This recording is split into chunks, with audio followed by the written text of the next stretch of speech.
ఏడేడు జన్మాల బంధాలతో ఈనాడు నీడు పండించనా మరి తయారయ్యే ఉన్న వయ్యారంగా సయ్యత్తు ఒళ్ళోకి వాలంగా చూసుకొచ్చానమ్మా చూడు ఉత్సాహంగా చిన్నారి వన్నెల్ని ఏలంగా ప్రతిక్షణం పరవశం కలగగా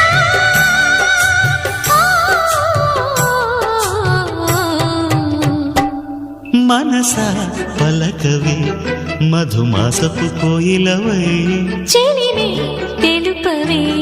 చిగురాశల గీతికవై